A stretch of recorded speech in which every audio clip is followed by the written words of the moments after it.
ഉണ്ടാകണം. അല്ലാതെ 120ാമത് ഞങ്ങളുടെ കൺവെൻഷനാണ്, ഈ വർഷം അടിപൊളിയായിരുന്നു എന്ന് പറഞ്ഞ് നമ്മളൊരു അവലോകനം നടത്തി മടങ്ങിപ്പോകുന്നതിലപ്പുറമായി എൻ്റെ വ്യക്തി ജീവിതത്തിൽ എൻ്റെ കുറവാണ് എൻ്റെ ഈ പ്രശ്നങ്ങൾക്ക് കാരണം. യോനയായിരുന്നു ആ കപ്പൽ ആടിയുലയാൻ കാരണമെന്ന് യോനാ പ്രവാചകൻ ഏറ്റുപറഞ്ഞു. ഞാനാണ് ഈ ദൈവഹിതത്തിന് വിരുദ്ധമായി പ്രവർത്തിച്ചത്. ദൈവത്തിന്റെ ഇഷ്ടം നിനവേൽ പോയി പ്രസംഗിക്കുക എന്നുള്ളതായിരുന്നു. അതിന് വിരുദ്ധമായി ഞാൻ തർശീശിലേക്ക് ഓടിപ്പോയതാണ്. ഇപ്പോൾ ഈ കാറ്റിനും കോളിനും ഈ കപ്പൽ ആടിയുലയുന്നതിന് കാരണം എൻ്റെ കുറവാണ്, എൻ്റെ വീഴ്ചയാണ്, എൻ്റെ പിഴയാണ്. എൻ്റെ പിഴ, എൻ്റെ വലിയ പിഴ എന്ന് പിതാക്കന്മാർ പ്രാർത്ഥിക്കുന്നത് കൊണ്ട് തന്നെയാണ്. എൻ്റെ കുറവുകൾ കൊണ്ട് എൻ്റെ കുടുംബത്തിനോ എൻ്റെ ഇടവകയ്ക്കോ എൻ്റെ സഭയ്ക്കോ പ്രതിബന്ധങ്ങളോ പ്രശ്നങ്ങളോ ഉണ്ടെങ്കിൽ അത് തിരിച്ചറിഞ്ഞ് അനുദപിച്ച് പ്രാർത്ഥിക്കുവാൻ, ആ ദൈവഹിതത്തെ തിരിച്ചറിയുവാൻ നമുക്കിടയാകണം. അങ്ങനെ ഒരു വ്യക്തിപരമായ മാറ്റം ഈ കൺവെൻഷനിൽ സാധിക്കണം. രണ്ടാമത് നമുക്ക് സംഭവിക്കേണ്ടത് ഒരു സാമൂഹികമായ മാറ്റമാണ്, ഒരു സോഷ്യൽ കമ്മിറ്റ്മെന്റാണ്. നമ്മുടെ ഉപവാസവും വേദപുസ്തകം നമ്മെ പഠിപ്പിക്കുന്ന ഉപവാസവും നോമ്പും തമ്മിലുള്ള വ്യത്യാസം മനസ്സിലാക്കി തിരിച്ചറിവിന്റെ പാതയിലേക്ക്, നന്മയുടെ ആധ്യാത്മികതയിലേക്ക് വളരുവാൻ ഈ കൺവെൻഷൻ നമുക്കിടയാകണം. ഒരു സാമൂഹികമായ മാറ്റവും പ്രതിബദ്ധതയും പ്രബുദ്ധതയും നമുക്ക് ഈ നോമ്പിലൂടെ നേടിയെടുക്കാൻ കഴിയണം. 3 നോമ്പും കൺവെൻഷനും ഒക്കെ നമുക്ക് അന്യപ്പെടുമ്പോൾ ഒരു തിരിച്ചറിവിന്റെ അനുഭവത്തിലേക്ക് വരണം. പ്രയാസങ്ങളിൽ എന്നെ താങ്ങി നടത്തിയ ദൈവം, പ്രതിസന്ധികൾ എന്നെ കരുതിയ ദൈവം, രോഗങ്ങളിൽ എനിക്ക് സൗഖ്യം നൽകിയ ദൈവം, മക്കളില്ലാതെ രാത്രിയുടെ യാമങ്ങളിൽ കരഞ്ഞു പ്രാർത്ഥിച്ചപ്പോൾ കോമളരായ മക്കളെ തന്ന ദൈവം, മെഡിക്കൽ കോളേജിന്റെ അകത്തെ മുറിയിൽ ആരോഗ്യവും ജീവനും പോകുമെന്ന് ഡോക്ടർമാർ വിധി എഴുതിയപ്പോഴും ആയുസ് നീട്ടിത്തന്ന ആരോഗ്യത്തോടെ പരിപാലിക്കുന്ന ദൈവം, പട്ടിണിയുടെ നാളുകളിൽ, പരിവട്ടത്തിന്റെ നാളുകളിൽ ഓലമേഞ്ഞ വീടിന്റെ സ്ഥാനത്ത് കോൺക്രീറ്റ് കെട്ടിടങ്ങൾ തന്ന സുഖലോലുപതയിൽ നമ്മെ സമ്പന്നനാക്കിയ ദൈവം, ഇല്ലായ്മയിൽ എന്നെ പോറ്റി പുലർത്തിയ ദൈവം, ഇന്നിവിടേക്ക് വന്നപ്പോൾ പോലും കാലിലൊരു കല്ലുപോലും തട്ടാതെ സൂക്ഷിച്ച ദൈവം, ഈ സൂക്ഷിച്ച ദൈവത്തെ നന്ദി പറയാൻ നമുക്ക് സാധ്യമാകണം. ഓരോ 3 നോമ്പിന്റെ ആചരണത്തിലും സുവിശേഷ മഹായോഗത്തിലും കടന്നു വരുമ്പോൾ കഴിഞ്ഞ കാലങ്ങളിൽ എന്നെ നടത്തിയ ദൈവത്തെ എനിക്ക് തിരിച്ചറിയാൻ കഴിയണം. ഈ തിരിച്ചറിവും ഈ തിരിച്ചുവരവുമാണ് ഈ സുവിശേഷ യോഗത്തിൽ നമുക്കുണ്ടാകേണ്ടത്. ത്രിയേക ദൈവ തിരുനാമത്തിന് മഹത്വം ഉണ്ടായിരിക്കട്ടെ. യാക്കോബായ സുറിയാനി സഭയുടെ നിരണം ഭദ്രാസനത്തിൻ്റെ ഗോസ്പൽ ടീം, ബഹുമാനപ്പെട്ട വൈദികരുടെ അനുഗ്രഹീതമായ ഗാനശുശ്രൂഷ ഞാൻ വരുന്ന വഴിയിൽ തന്നെ പുറത്ത് മൈക്കുള്ളതുകൊണ്ട് കേട്ടു. വചനമാകുന്ന വിത്ത് വിതയ്ക്കുന്നതിന് മുൻപ് നമ്മുടെ ഹൃദയമാകുന്ന വയലിനെ രൂപപ്പെടുത്തുവാൻ, പാകപ്പെടുത്തുവാൻ അവരുടെ അനുഗ്രഹീതമായ ഗാനശുശ്രൂഷ ഒരു നിറവിലും തികവിലും ഈ ദേവാലയ അന്തരീക്ഷത്തെ രൂപപ്പെടുത്തിയിട്ടുണ്ടെന്നതിൽ സംശയമില്ല. മനോഹരമായ ഗാനശുശ്രൂഷ കഴിഞ്ഞുവെങ്കിലും ഒരു വരി പാട്ടുകൂടി പാടി നമുക്കിന്നത്തെ ശുശ്രൂഷയിലേക്ക് പ്രവേശിക്കാമെന്ന് കരുതുന്നു. എല്ലാവരും ചേർന്ന് നമുക്ക് ഒരുമിച്ച് 2 വരി പാട്ടുകൂടി പാടാം. ഒരിക്കലേവനും മരിക്കും നിശ്ചയം, ഒരുങ്ങെല്ലാവരും മരിപ്പാൻ. ഒരിക്കലേവനും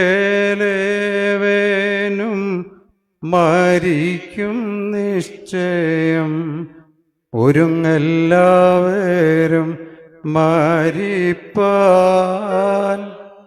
ദരിദ്രൻ ധാനികൻ വയസ്സൻ ശിശുവും മരിക്കുന്നില്ലേ ലോകേ. ദരിദ്രൻ ധാനികൻ വയസ്സൻ ശിശുവും മരിക്കുന്നില്ലേ.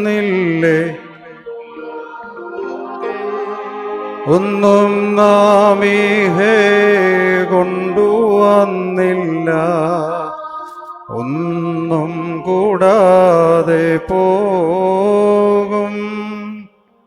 ഒന്നും നാമീഹേ കൊണ്ടുവന്നില്ല, ഒന്നും കൂടാതെ പോകും. സമ്പാദിച്ചതു പിൻപിൽ തള്ളേണം, നമ്പിക്കൂടല്ലോ ലോകം. സമ്പാദിച്ചതു പിൻപിൽ തള്ളേണം, നമ്പിക്കൂടല്ലോ നമ്പിക്കൂടല്ലോ ലോകം. ഒരു നിമിഷം നമുക്ക് പ്രാർത്ഥിക്കാം. നമ്മുടെ കണ്ണുകൾ അടയ്ക്കാം, നമ്മുടെ ശിരസ്സുകളെ കുനിക്കാം, നമ്മുടെ ഹൃദയം കർത്താവിൻ്റെ പാദപീഠത്തിങ്കിലേക്ക് സമർപ്പിക്കാം. 3 നോമ്പിൻ്റെ തിങ്കളാഴ്ചയുടെ സന്ധ്യ, നടുവിലെ നോമ്പിൻ്റെ തലേ രാത്രി, പരിശുദ്ധ ദേവാലയത്തിൽ അവിടുത്തെ അഭിഷിക്തന്മാരോട് ചേർന്ന് വിശ്വാസികളായ നിൻ്റെ മക്കൾ ഒരുമിച്ച് കർത്താവേ, നോമ്പോടെ പ്രാർത്ഥനയോടെ നിൻ്റെ സന്നിധിയിലേക്ക് അടുത്തു വരുന്നു. കരുണയാകണമേ, അടിയങ്ങളോട് മനസ്സലിവ് തോന്നണമേ. കടന്നു വന്ന മക്കളെ ആരെയും നിരാശയോടെ മടക്കില്ലേ. വന്നവരൊക്കെ അനുഗ്രഹിക്കപ്പെട്ടവരായി മടങ്ങണമേ. തിരുവചനത്തിൻ്റെ ആഴമേറിയ മർമ്മങ്ങളെ ഞങ്ങൾക്ക് വെളിപ്പെടുത്തി തരണമേ എന്ന് പ്രാർത്ഥിക്കുന്നു. ക്രൂശിൻ്റെ മറവിൽ ഞങ്ങളെ ചേർത്ത് നിർത്തണമേ. അഭിഷിക്തന്മാർക്ക് വേണ്ടി പ്രാർത്ഥിക്കുന്നു. പരിശുദ്ധ സഭയിൽ ദിവ്യമായ ശുശ്രൂഷ അനുഷ്ഠിപ്പാൻ കൃപയും ബലവും ജ്ഞാനവും നൽകണമേ എന്ന് പ്രാർത്ഥിക്കുന്നു. നിന്റെ ജനത്തോട് മനസ്സലിവ് തോന്നണമേ. കർത്താവേ, തുടർന്നുള്ള എല്ലാ ശുശ്രൂഷകളും അനുഗ്രഹമായി തീരണമേ. ഈ കൺവെൻഷന് വേണ്ടി പ്രവർത്തിക്കുന്നവരെയും പ്രയത്നിക്കുന്നവരെയും അനുഗ്രഹിക്കണമേ എന്ന് പ്രാർത്ഥിക്കുന്നു. നന്മകൾ കൊണ്ട് നിറയ്ക്കണമേ. തുടർന്നുള്ള ഓരോ നിമിഷവും അവിടുത്തെ കൃപ ഇവിടെ വ്യാപരിക്കണമേ. പരിശുദ്ധാത്മാവിൻ്റെ വലിയ വ്യാപാരം ഞങ്ങളിൽ കലർത്തണമേ. ദൈവമാതാവായ പരിശുദ്ധ അമ്മയുടെയും സകല പരിശുദ്ധന്മാരുടെയും ശുദ്ധിമതികളുടെയും മഹാമധ്യസ്ഥതയിൽ അഭയപ്പെട്ട് പ്രാർത്ഥിക്കുന്നു. കൃപയോടെ കേൾക്കുമാറാകണമേ.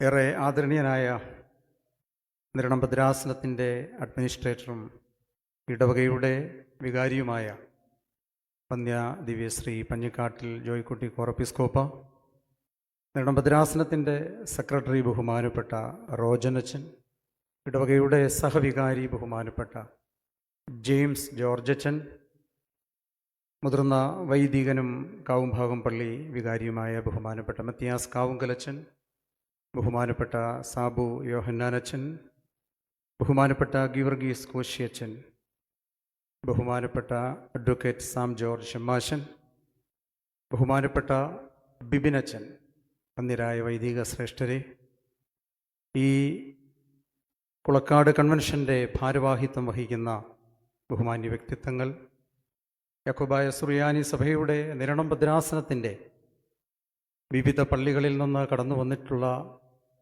സത്യവിശ്വാസികളായ ആത്മായ നേതാക്കന്മാർ, യാക്കോബായ സഭയുടെ മുഖഛായയും പ്രതിച്ഛായയും തിരുവല്ലായുടെ ഹൃദയഭാഗത്ത് എന്നും എക്കാലവും ഉയർത്തിക്കാട്ടുവാൻ അക്ഷീണയത്നിക്കുന്ന സഭയുടെ അഭിമാനങ്ങളായ തിരുവല്ലായിലെയും മഴുവങ്ങാട്ടെയും കുളക്കാട്ടെയും കാവുംഭാഗത്തെയും ചിന്നത്തിലെയും ഒക്കെ ആത്മായ നേതാക്കന്മാർ, സ്നേഹനിധികളായ മാതാപിതാക്കളെ, സഹോദരി സഹോദരങ്ങളെ, കുഞ്ഞുങ്ങളെ, 2025 3 നോമ്പിൻ്റെ രണ്ടാമത്തെ സുവിശേഷ യോഗത്തിൻ്റെ സന്ധ്യയിലേക്ക് നാം പ്രവേശിച്ചിരിക്കുകയാണ്.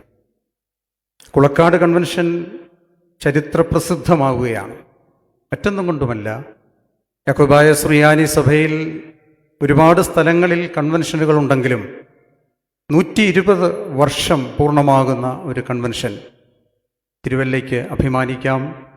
കുളക്കാടിന് മാത്രമല്ല, ഈ ഭദ്രാസനത്തിലുടനീളമുള്ള വിശ്വാസികൾക്ക്, ഞങ്ങൾക്കെല്ലാവർക്കും ഇതേറെ പ്രചോദനവും പ്രേരണയും പ്രേരകശക്തിയുമായി നിൽക്കുന്നു എന്നതിൽ യാതൊരു സംശയവുമില്ല. 120 വർഷം കൊണ്ട് 4 ദിവസത്തെ സുവിശേഷ പ്രസംഗകർ, ഏതാണ്ട് 480-ലധികം പ്രഭാഷകർ ഇവിടെ വചനമാകുന്ന വിത്ത് തിരുവല്ലായുടെ മണ്ണിൽ വിതച്ച് 120 സംവത്സരം പൂർത്തിയാകുമ്പോൾ ദൈവസന്നിധിയിൽ നന്ദി പറയുന്ന ഒരു വർഷം കൂടിയാണ്. 2025 എന്ന് പറയുമ്പോൾ ഒരുപാട് പ്രത്യേകതകളുള്ള വർഷമാണ്. പുണ്യശ്ലോകനായ കുര്യാക്കോസ് മോർ കൂറിലോസ് തിരുമേനിയെയും ഇതിൻ്റെ മാർഗദർശിയായി പ്രവർത്തിച്ച ആർച്ച് കോറപ്പിസ്കോപ്പ, സഭയുടെ മുൻ വൈദിക ട്രസ്റ്റ് കൂടിയായ കണിയാമ്പറമ്പിൽ പുര്യൻ കോറപ്പിസ്കോപ്പ അച്ഛനെ ഉൾപ്പെടെ വാങ്ങിപ്പോയ ഈ കൺവെൻഷൻ്റെ നേതൃത്വ നിരയിൽ മുൻപന്തിയിൽ നിന്ന അൽമായ നേതാക്കന്മാരെയൊക്കെ ഈ തരുണത്തിൽ സ്മരിക്കുകയാണ്. അവരൊക്കെ കാട്ടിത്തന്ന നല്ല മാതൃകയെ പിൻപറ്റിക്കൊണ്ട് 120ാമത് വർഷവും ഇത് നഷ്ടപ്പെട്ടു പോകാതെ, ഇത് നാമാവശേഷമായി പോകാതെ, ഇതിനെ വളർത്തുവാൻ, വലുതാക്കുവാൻ, ഇതിനെ ഉയർത്തിക്കാട്ടുവാൻ തിരുവചനത്തിലൂടെ ഈ ദേശത്ത് വലിയ സാക്ഷ്യമുള്ളവരായി, പ്രത്യേകിച്ച് പരിശുദ്ധ സഭയ്ക്ക് അഭിമാനകരമാം വിധം പ്രവർത്തിക്കുവാൻ തക്കവിധം എല്ലാവരും കൂടിച്ചേർന്ന് യത്നിക്കുന്നു എന്നത് ഏറെ ശ്ലാഘനീയമാണ്. കൺവെൻഷൻ്റെ, കുളക്കാട് കൺവെൻഷൻ്റെ 2ാമത്തെ ദിവസം ഞാനിവിടെ നിൽക്കുമ്പോൾ എൻ്റെ മനസ്സിൽ കൂടി കടന്നു പോകുന്ന ഒരു ചിന്ത, ഞാൻ കഴിഞ്ഞതിൻ്റെ മുമ്പിലത്തെ വർഷമാണ് നിൽക്കുന്നത്, 2022-ലോ 2021-ലോ കുളക്കാട് കൺവെൻഷനിൽ സംബന്ധിച്ചിട്ടുണ്ട്. കഴിഞ്ഞ വർഷം തിരുവല്ല സിംഹാസനപ്പള്ളിയുടെ കൺവെൻഷനിൽ സംബന്ധിച്ചായിരുന്നു. കഴിഞ്ഞതിൻ്റെ മുമ്പിലത്തെ വർഷം കാവും ഭാഗത്തും കൺവെൻഷനിൽ സംബന്ധിച്ചു. ഞാനിതിങ്ങനെ പറയാൻ കാരണം ബഹുമാനപ്പെട്ട റോജനച്ചൻ ഇങ്ങനെ മുമ്പിൽ തുടർച്ചയായിട്ടിരിക്കുന്നത് കൊണ്ടാണ്. ഒരു കൺവെൻഷൻ യോഗത്തിൽ ഒരച്ഛൻ സ്ഥിരമായി പ്രസംഗിക്കാൻ പോകുന്നുണ്ട്. അച്ഛൻ പ്രസംഗിക്കുന്നത് ലൂക്കോസിൻ്റെ സുവിശേഷമാണ്, 4-ാം അധ്യായമാണ്. അതിലെ 39ാമത്തെ വാക്യം ആളുകളെ കൊണ്ടത് വായിപ്പിക്കും. അവിടെ വായിക്കുമ്പോൾ ഈ ഭാഗം ഇങ്ങനെ കേൾക്കാം: പത്രോസിൻ്റെ അമ്മാവിയമ്മയ്ക്ക് കഠിനമായ പനിയായിരുന്നു. അച്ഛൻ്റെ പ്രസംഗ വിഷയം ഇതാണ്. അച്ഛൻ പത്രോസിനെ കുറിച്ച് പറയും, അമ്മാവിയമ്മയെക്കുറിച്ച് പറയും, പനിയെക്കുറിച്ച് വിശദമായി പ്രതിപാദിക്കും. പനിയെക്കുറിച്ച് പറയുമ്പോൾ കാലഘട്ടത്തിനനുസരിച്ച് ആനുകാലികമായ ഒരുപാട് വിശേഷണങ്ങൾ പനിക്ക് ചേർക്കും. കുരങ്ങുപനി, പന്നിപ്പനി, പക്ഷിപ്പനി, ചെള്ളുപനി, തക്കാളിപ്പനി, എലിപ്പനി, ഇങ്ങനെ പനിയുടെ വിവിധ ഭാവങ്ങളൊക്കെ ഈ അച്ഛൻ 1.25 മണിക്കൂർ കൊണ്ട് പ്രസംഗിക്കും. അങ്ങനെ പ്രസംഗിച്ച് കടന്നുപോയി 3 തുടർച്ചയായ കൺവെൻഷൻ യോഗത്തിൽ ഇത് പ്രസംഗിച്ചു കഴിഞ്ഞപ്പോൾ അച്ഛൻ ഇങ്ങനെ ഒരാളെ തുറച്ചു നോക്കി. നെൽസൺ സാർ കയറി വന്നതുപോലെ ഒരാൾ സ്ഥിരമായി ഈ പ്രസംഗം കേൾക്കാൻ വരുന്നുണ്ട്. അച്ഛൻ്റെ ഒരു ആശങ്കയും അല്പം സന്തോഷവും തോന്നി. പ്രസംഗയോഗം കഴിഞ്ഞ് അച്ഛൻ അദ്ദേഹത്തെ വിളിച്ചിട്ട് ചോദിച്ചു, എൻ്റെ പ്രസംഗം അത്ര ഇഷ്ടമാണ്, നീ ഇങ്ങനെ എൻ്റെ എല്ലാ പ്രസംഗവും കേൾക്കാൻ വരുന്നത് കൊണ്ട് ചോദിച്ചതാണ്. അപ്പോൾ അയാൾ പറഞ്ഞു, അച്ഛൻ്റെ പ്രസംഗം ഇഷ്ടമായിട്ടല്ല, ഈ പത്രോസിൻ്റെ അമ്മാവിയമ്മയുടെ പനിയാണല്ലോ എല്ലായിടത്തും പറയുന്നത്, ഈ പനി കുറവുണ്ടോയെന്നറിയാൻ വരുന്നതാണ്. റോജനച്ചൻ എന്നെ ഇങ്ങനെ തുറച്ചു നോക്കുകയാണ്. ഇവിടെ ഞാൻ പ്രസംഗത്തിന് പോയാലും ഇവിടെ ഒന്നീ അച്ഛൻ വികാരിയായിരിക്കും, അസിസ്റ്റൻ്റ് ആയിരിക്കും, ഭദ്രാസൻ സെക്രട്ടറി ആയതുകൊണ്ട് എല്ലാ പള്ളികളും മിക്കവാറും കാണും. അപ്പോൾ പനി കുറവുണ്ടോ എന്നറിയാനുള്ള ഒരു വ്യാമോഹത്തിലാണ് ബഹുമാനപ്പെട്ട അച്ഛൻ ഇങ്ങനെ സൂക്ഷിച്ചു നോക്കുന്നത്. എന്തായിരുന്നാലും 120ാമത് കുളക്കാട് കൺവെൻഷനിൽ സംബന്ധിക്കുമ്പോൾ 3 നോമ്പിനോടനുബന്ധമായിട്ടാണ് ഇത്തരത്തിലൊരു യോഗം ക്രമീകരിക്കുന്നത് പറയുമ്പോൾ ഈ കൺവെൻഷന്റെ പ്രസക്തിയും പ്രാധാന്യവും വർദ്ധിക്കുകയാണ്. സുറിയാനി സഭയുടെ ആരാധനാ വർഷത്തിൽ 2ാമത്തെ നോമ്പാണ്. പുതശിത്വം കഴിഞ്ഞാൽ അതിനുശേഷമുള്ള ഞായറാഴ്ചകൾക്ക് ശേഷം ഡിസംബർ മാസം 1 മുതൽ 25 വരെയുള്ള ജനനപ്പെരുന്നാളിൻ്റെ നോമ്പാചരണം കഴിഞ്ഞ് വീണ്ടും 3 നോമ്പിൻ്റെ അനുഭവത്തിലേക്ക് വന്ന് 18 ദിവസം കഴിഞ്ഞ് വലിയ നോമ്പിലേക്ക് പ്രവേശിച്ച് യേശുക്രിസ്തുവിൻ്റെ കഷ്ടാനുഭവം, ഉയർത്തെഴുന്നേൽപ്പിൻ്റെ വലിയ പ്രത്യാശയിൽ സന്തോഷിച്ച് ആനന്ദിച്ച് പിന്നീട് ശ്ലീഹാ നോമ്പിലേക്ക് കടന്ന് അതിനുശേഷം ഓഗസ്റ്റ് മാസത്തിൽ ദൈവമാതാവിൻ്റെ വാങ്ങിപ്പ് പെരുന്നാൾ, ശൂനോയ പെരുന്നാളിലേക്ക് കടന്ന് ഒരു വർഷത്തിലെ കാനൂനികമായ 5 നോമ്പുകൾ പൂർത്തീകരിക്കുകയാണ്. നോമ്പിനെക്കുറിച്ച് ഇന്നലെ ഉദ്ഘാടനത്തിൽ തിരുമേനിയും ഇന്നലത്തെ പ്രസംഗകനും പറഞ്ഞു കാണുമെന്നുള്ളത് കൊണ്ട് ഞാൻ ആ ഭാഗത്തേക്കൊന്നും പോകുവാൻ ആഗ്രഹിക്കുന്നില്ല. സ്വയം ചെത്തിമിനുക്കാൻ ചിന്തരിടാനുള്ള കാലഘട്ടമാണ് സുറിയാനി സഭാ മക്കൾക്ക് നോമ്പ്. ആത്മസംയമനത്തിൻ്റെയും ഇന്ദ്രിയ നിഗ്രഹങ്ങളുടെയും ഉലയിൽ ശരീരവും മനസ്സും സ്ഫുടം ചെയ്തെടുക്കപ്പെടുവാനുള്ള വ്രതവിശുദ്ധിയുടെ നാളുകളാണ് നോമ്പ് ദിവസങ്ങൾ. 3 ദിവസങ്ങളെ ഉള്ളൂ എങ്കിലും ഈ 3 നോമ്പിന് വലിയ പ്രാധാന്യമാണ്.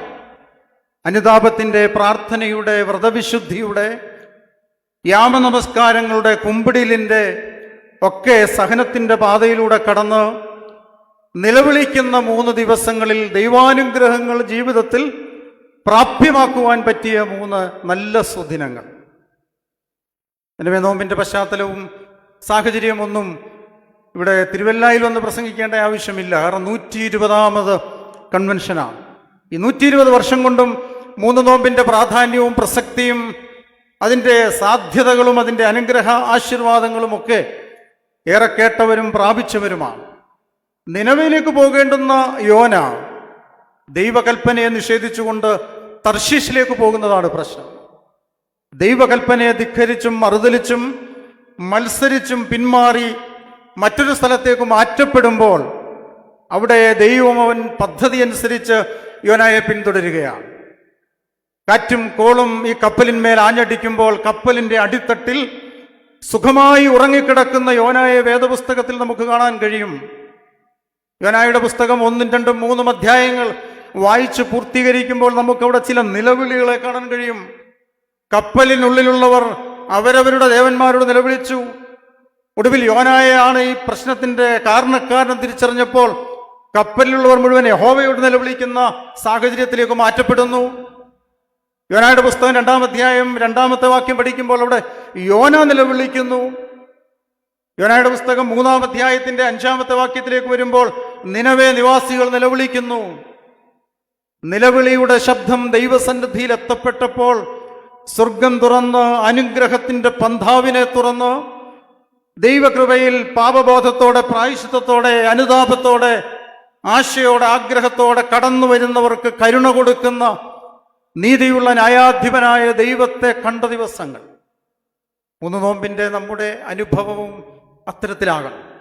4 ദിവസം ഇവിടെ കൺവെൻഷൻ എന്ന് പറയുമ്പോൾ വലിയ ഘോരഘോരം പ്രസംഗത്തെക്കാൾ ഉപരി ഒരു വേദ പഠന യാത്രയിലൂടെ നമുക്ക് മുൻപോട്ട് പോകുവാൻ, തിരുവചന പഠനത്തിലൂടെ ചില തിരിച്ചറിവുകളെ ജീവിതത്തിൽ പ്രാപിക്കുവാൻ, ചില ബോധ്യങ്ങളെ നേടിയെടുക്കുവാൻ, ചില നിയോഗങ്ങളിലൂടെ കടന്നു പോകുവാൻ ഈ ദിവസം നമുക്കിടയായി തീരേണ്ടത് ആവശ്യമാണ്.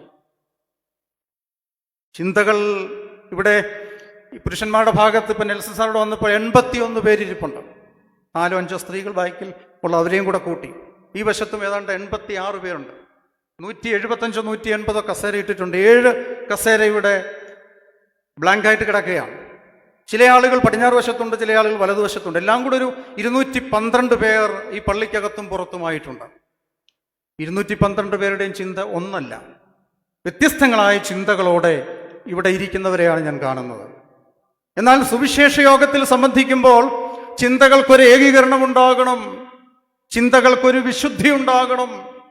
ചിന്തകൾക്ക് വികൃതമായ ചിന്തകളെ മാറ്റി സദ്ഭാവനയിൽ അധിഷ്ഠിതമായ ചിന്തകളെ രൂപപ്പെടുത്താൻ നമുക്ക് കഴിയണം.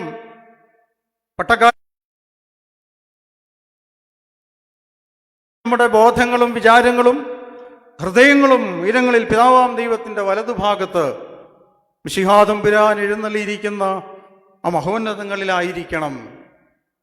ബോധങ്ങളും വിചാരങ്ങളും ഹൃദയങ്ങളും ചിന്തകളുമെല്ലാം ഉയരങ്ങളിലായിരിക്കുന്ന അനുഭവത്തിലേക്കാണ് സഭ നമ്മെ മാടി വിളിക്കുന്നത്.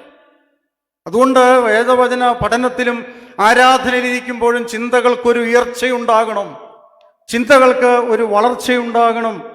പലപ്പോഴും ആരാധനയിലും പ്രാർത്ഥനകളിലും കൂട്ടായ്മകളിലും വചന ശുശ്രൂഷകളിൽ സംബന്ധിക്കുമ്പോൾ നമ്മുടെ ചിന്തകൾ വികലമായി പോകാറുണ്ട്. ക്ലാസ് റൂമിൽ അധ്യാപിക ക്ലാസ് എടുത്തുകൊണ്ടിരിക്കുകയാണ്, മലയാളം ക്ലാസ്സാണ്. ചോക്കെടുത്ത് ബോർഡിൽ ടീച്ചർ ഒരു വാക്കെഴുതി, ചന്ത എന്ന വാക്കാണ് എഴുതിയത്. എന്നിട്ട് ടീച്ചർ പറഞ്ഞു, ഇതിൽ ചില ചിഹ്നങ്ങൾ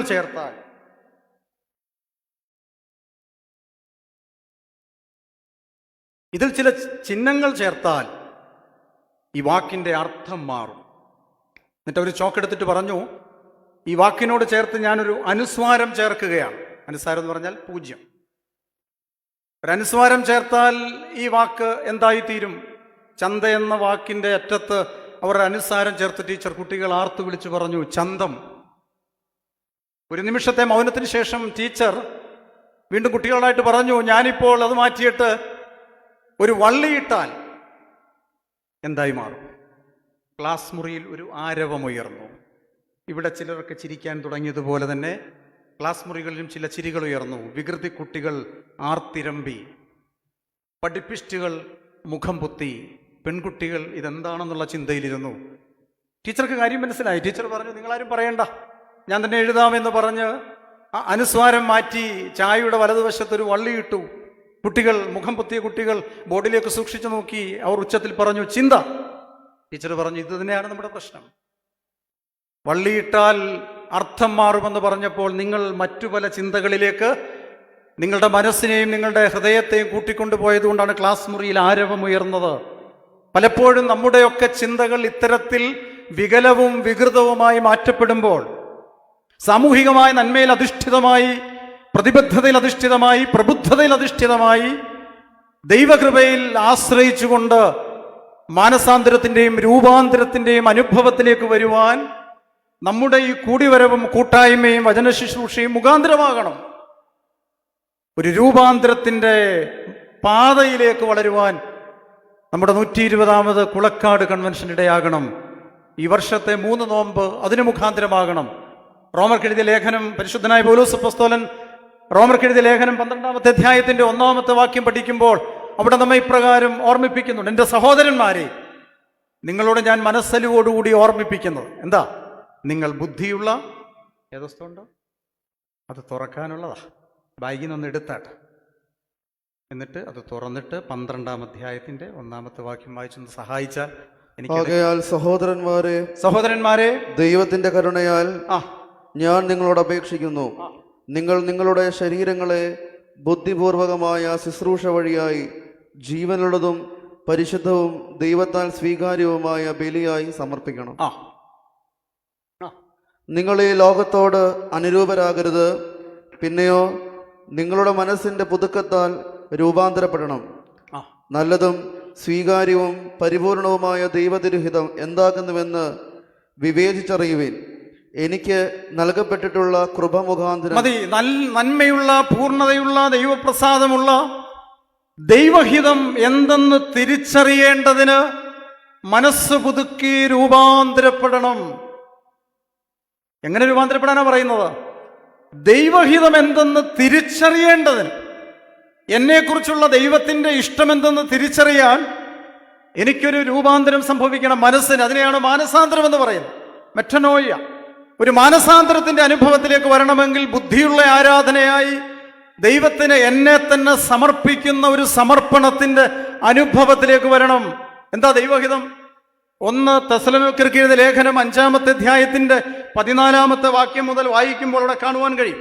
1 തെസ്സലോനിക്കർക്ക് എഴുതിയ ലേഖനത്തിൽ പൗലോസ് അപ്പോസ്തലൻ 5ാമത്തെ അധ്യായം 14ാമത്തെ വാക്യം മുതൽ പറയുന്നുണ്ട് എന്താണ് നമ്മളെക്കുറിച്ചുള്ള ദൈവത്തിന്റെ ഇഷ്ടം. എൻ്റെ സഹോദരന്മാരെ, ഞങ്ങൾ വീണ്ടും നിങ്ങളോട് അപേക്ഷിക്കുന്നു, കുറ്റം ചെയ്യുന്നവരോട് ബുദ്ധി ഉപദേശിക്കുവിൻ, ഉൾക്കരുത്തില്ലാത്തവരെ ധൈര്യപ്പെടുത്തുവിൻ, ബലഹീനരുടെ ഭാരം വഹിപ്പീൻ, എല്ലാവരോടും ദീർഘക്ഷമ കാണിക്കണം. തിന്മയ്ക്ക് പകരം തിന്മ ചെയ്യാതിരിപ്പാൻ നിങ്ങളിൽ ഓരോരുവരും സൂക്ഷിക്കണം. എന്നാലോ തമ്മിലും എല്ലാവരോടും നന്മയുടെ പിന്നാലെ ഓടുവീൻ. എപ്പോഴും സന്തോഷിച്ചിരിക്കണം, ഇടപെടാതെ പ്രാർത്ഥിക്കണം, എല്ലാറ്റിനെ പ്രതിയും സ്തോത്രം ചെയ്യുവീൻ. യേശുമിശിഹാ മൂലം ഇതാകുന്നു നിങ്ങളെക്കുറിച്ചുള്ള ദൈവത്തിന്റെ ഇഷ്ടം. ഈ ഇഷ്ടം തിരിച്ചറിഞ്ഞ് മനസ്സ് പുതുക്കി രൂപാന്തരപ്പെടുകയാണ് കൺവെൻഷന്റെ ഉദ്ദേശം. 3 നോമ്പിൽ നമുക്ക് ഈ ഒരു മാറ്റമാണ് ഉണ്ടാകുന്നത്. നമ്മളെക്കുറിച്ചുള്ള ദൈവ ഇഷ്ടം അവിടെ അച്ഛൻ വായിച്ചു. എത്ര ഇഷ്ടം പറയുന്നുണ്ട് അവിടെ, എത്ര കാര്യം പറയുന്നുണ്ട്, എത്ര കാര്യം പറയുന്നുണ്ട്. കേട്ടുപോയത് ഇവിടെ. ഇതാ നമ്മുടെ ഒരു പ്രശ്നം, ക്രിയാനിക്കാരുടെ പ്രശ്നം ഇതാ. അടുത്ത് വന്നു, കറക്റ്റാ പറഞ്ഞതിൻ്റെ അടുത്ത് വന്നു കഴിഞ്ഞു. എത്ര കാര്യം പറയുന്നുണ്ട് ഇവിടെ. നിങ്ങളെക്കുറിച്ചുള്ള ദൈവത്തിൻ്റെ ഇഷ്ടം ഇന്നതാണെന്ന് അവിടെ എണ്ണി പറഞ്ഞു. നമ്മൾ വേദപുസ്തകം പഠിക്കണം, പഠിച്ചു പോകണം. നമ്മൾ വായിച്ചു പോവുകയാണ് ചെയ്യുന്നത്. നമ്മൾ വേദപുസ്തകം പഠിച്ചു പോയാൽ ആരും നമ്മളെ എങ്ങും തെറ്റിക്കില്ല. 8 കാര്യങ്ങൾ അവിടെ പറയുന്നുണ്ട്. 8 കാര്യങ്ങൾ പറയുകയാണ്. ഈ 8 കാര്യങ്ങളാണ് എന്നെക്കുറിച്ചുള്ള ദൈവത്തിൻ്റെ ഇഷ്ടം. ഈ ഇഷ്ടം തിരിച്ചറിയാൻ, ഈ ഇഷ്ടത്തെ ഒന്ന് പുനരവലോകനം ചെയ്യുവാൻ, ഒന്ന് പുനഃപ്രതിഷ്ഠിക്കുവാൻ, പുനഃസമർപ്പണം നടത്താൻ ആണ്ടിലൊരിക്കലുള്ള ഈ കൺവെൻഷനിൽ നമുക്ക് സാധ്യമാകണം. നോമ്പിന്റെ അനുഭവത്തിൽ വചന ശുശ്രൂഷയിലൂടെ ഈ ദൈവേഷ്ടം തിരിച്ചറിഞ്ഞ് വ്യക്തിപരമായ ഒരു രൂപാന്തരം എനിക്ക് സംഭവിക്കണം. ഒരു പേഴ്സണൽ റിപ്പൻറ്റൻസ് എനിക്കുണ്ടാകണം.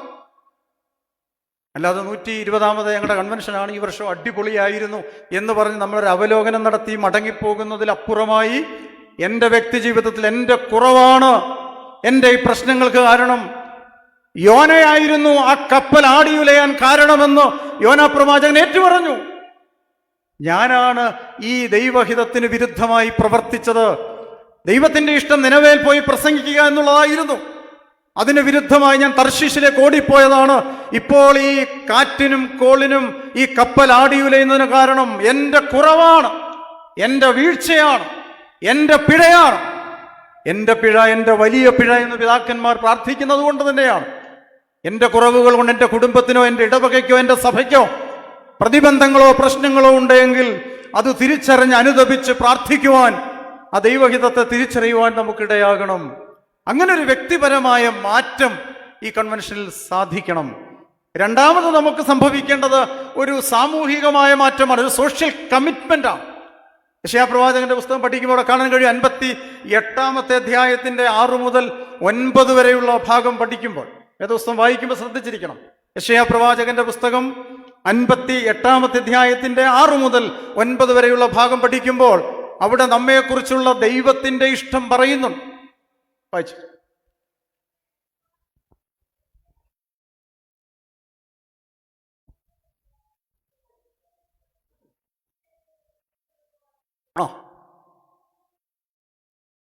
ആ ആ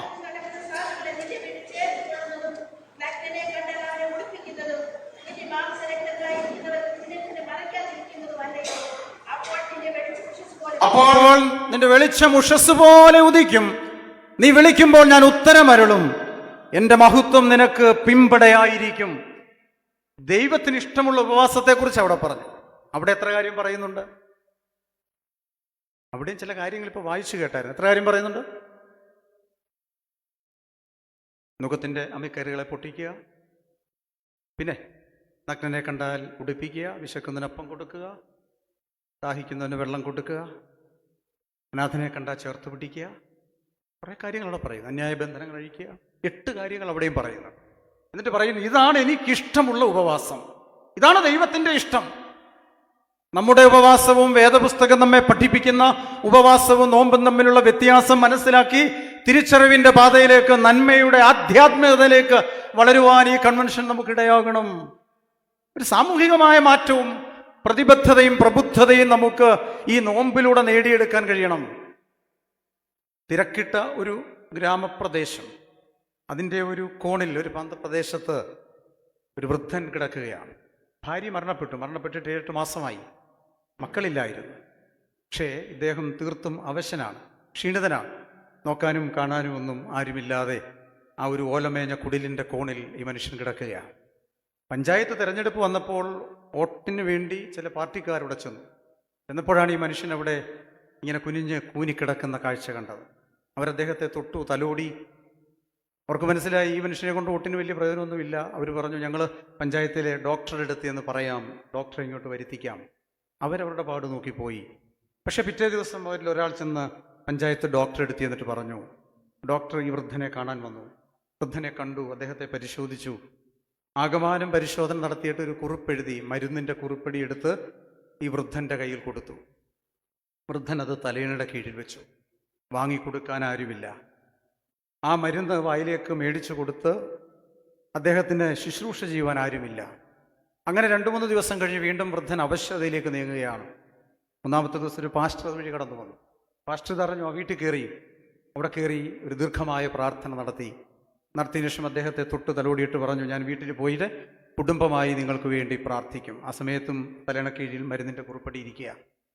അദ്ദേഹം വീട്ടിൽ ചെന്നു, കുടുംബമായി ആ മനുഷ്യന് വേണ്ടി പ്രാർത്ഥിച്ചു. തെറ്റൊന്നും ചെയ്തില്ല. 2-3 ദിവസം കഴിഞ്ഞു. ഒരു കർഷകൻ, ദിവസേന ജോലിക്ക് പോകുന്ന ഒരു കർഷകൻ തൻ്റെ ഭാര്യ കൊടുത്തുവിട്ട ഒരു പൊതി ചോറും ഒരു കുപ്പി വെള്ളവുമായി നടന്നു പോവുകയാണ്. ഈ വൃദ്ധനെ കണ്ടു. അവിടേക്ക് കയറി ആ കുടിലേക്ക് ചെന്നു. ആ കട്ടിൽ ചേർന്നിരുന്നു. ആ വൃദ്ധനെ താങ്ങി എടുത്തു തൻ്റെ മാറോട് ചേർത്തിരുത്തി. തൻ്റെ കയ്യിലുണ്ടായിരുന്ന ആ കുപ്പി വെള്ളത്തിൻ്റെ 2 കുമ്പിൾ വെള്ളം ആ മനുഷ്യൻ്റെ മുഖത്തേക്ക് വാരിയൊഴിച്ചു. ഒരു പുതിയ ജീവൻ ആ വൃദ്ധന് ലഭിച്ചു. തണുത്ത വെള്ളം ആ മനുഷ്യൻ്റെ മുഖത്തേക്ക് വീണപ്പോൾ എന്തെന്നില്ലാത്തൊരാശ്വാസം. അയാൾ കണ്ണുകൾ തുറന്ന് ഈ കർഷകനായ മനുഷ്യനെ സൂക്ഷിച്ചു നോക്കി. അവൻ്റെ കയ്യിലുണ്ടായിരുന്ന പൊതിച്ചോറഴിച്ചു. 2-3 ഉരുളകൾ ഉരുട്ടി ഈ വൃദ്ധൻ്റെ വായിലേക്ക് വെച്ചു കൊടുത്തു. ആ മനുഷ്യൻ എന്തെന്നില്ലാത്ത ആനന്ദവും ആഹ്ലാദവും ആശ്വാസവുമായിട്ട് വന്നു. ഏറ്റവും ഒടുവിൽ ആ ഓലമേഞ്ഞ വീടിൻ്റെ കൂര ഏത് സമയത്തും ചോർന്നൊലിക്കുന്നതാണ്. തിരികെ പോയി തൻ്റെ വീട്ടിൽ പോയി 2-3 ഓലമടലുകളെടുത്ത് ആ കൂര വൃത്തിയാക്കി കൊടുത്തു. തലയിണക്കീഴിലുണ്ടായിരുന്ന കുറിപ്പടിയെടുത്ത് മെഡിക്കൽ സ്റ്റോറിൽ നിന്ന് മരുന്ന് വാങ്ങിക്കൊടുത്തു. പിറ്റേ ദിവസം ഭാര്യയോട് ചെന്ന് വിവരം പറഞ്ഞപ്പോൾ ഭാര്യ പറഞ്ഞു, നാളെ മുതൽ നിങ്ങൾക്ക് തരുന്നത് കൂടാതെ ഒരു പൊതി ചോറും ഒരു കുപ്പി വെള്ളം കൂടി ഞാൻ തന്നുവിടാം.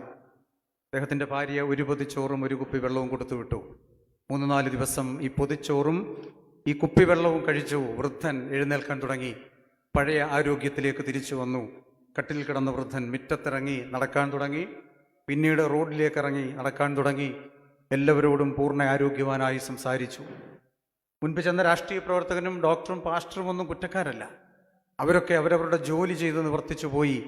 പക്ഷെ ചെയ്യേണ്ടുന്ന സമയത്ത് ചെയ്യുന്നതാണ് നന്മ.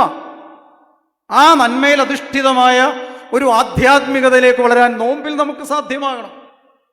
നമ്മളൊക്കെ ഒരുപാട് ജീവകാരുണ്യ പ്രവർത്തനങ്ങൾ ചെയ്യുന്നവരാണ്. സഭയായും ഇടവകയായും ഭദ്രാസനമായും വ്യക്തിപരമായും ഒക്കെ ചെയ്യുന്നവരാണ്.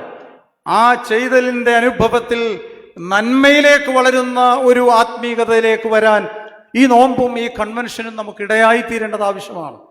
അങ്ങനെ രൂപാന്തരത്തിൻ്റെ പാതയിലൂടെ, സാമൂഹികമായ പ്രതിബദ്ധതയിലൂടെ നന്മ ചെയ്യുന്ന ഒരു ആത്മീകതയിലേക്ക് വളരണം. കൊടുക്കുന്ന ഒരു ആത്മീകതയിലേക്ക് വരാൻ നമുക്ക് കഴിയണം. പലപ്പോഴും എനിക്ക് കിട്ടുന്ന ഒരു ആത്മീകതയാണ് എനിക്ക് താല്പര്യം.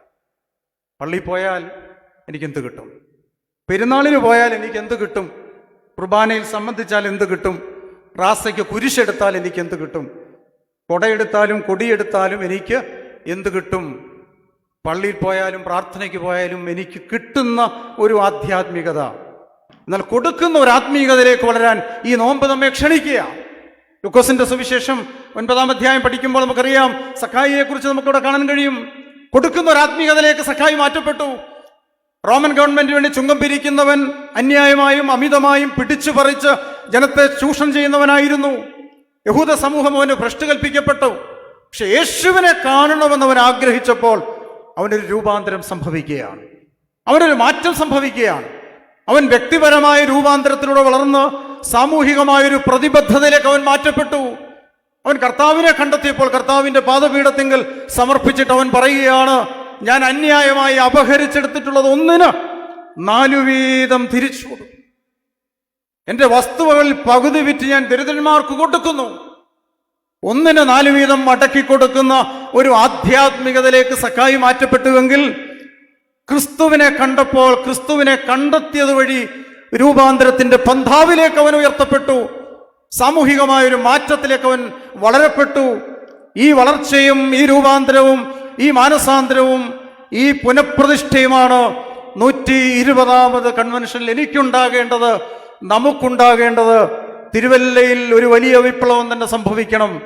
വിപ്ലവാത്മകമായ മാറ്റത്തിലൂടെ ആധ്യാത്മികതയുടെ പുതിയ മാനങ്ങൾ കണ്ടെത്താൻ നമുക്ക് കഴിയണം. ഒരു തിരിച്ചറിവിന്റെ പാതയിലൂടെ വളരണം. കാലക്രമമായി നാം ആചരിച്ചു വരുന്ന കൺവെൻഷനുകൾ ജീവിതത്തിൽ ഒരുപാട് പേർക്ക് വെളിച്ചം പകരാൻ നമ്മുടെ കണ്ണുനീരും നമ്മുടെ പ്രാർത്ഥനയും നമ്മുടെ നിലവിളിയും സഭയ്ക്കും സമൂഹത്തിനും നാടിനും നാട്ടാർക്കും കുടുംബങ്ങൾക്കും വ്യക്തിജീവിതത്തിലും വലിയ അനുഗ്രഹത്തിന് മുഖാന്തരമായി തീരണം. പഞ്ഞിക്കടലച്ഛൻ എഴുന്നേറ്റ് പോയി. അച്ഛൻ പറഞ്ഞു 8:15 അവസാനിപ്പിക്കണം. എൻ്റെ ഈ കഥ പറച്ചിൽ കേട്ടപ്പോൾ തന്നെ അച്ഛൻ മനസ്സിലായി ഇപ്പോഴെങ്കിലും തീരുന്ന ലക്ഷണം. ഞാനുകൊണ്ട് എൻ്റെ വേഗത്തിൽ ഞാൻ ആ ഭാഗത്തേക്ക് പോവുകയാണ്. വിശുദ്ധ വേദപുസ്തകം പഠിക്കുമ്പോൾ, പ്രത്യേകിച്ച് യോനായുടെ പുസ്തകം പഠിക്കുമ്പോൾ തന്നെ നമുക്ക് കാണാൻ കഴിയും. യോനായുടെ പുസ്തകം 1:14, 2:2, 3:5, 3:8 ഒക്കെ നിലവിളിയുടെ ഒരു വലിയ ശബ്ദം കേൾക്കുന്നുണ്ട്. ആരെല്ലാം നിലവിളിച്ചു, ആ നിലവിളിയുടെ മുൻപിൽ സ്വർഗം തുറന്നു.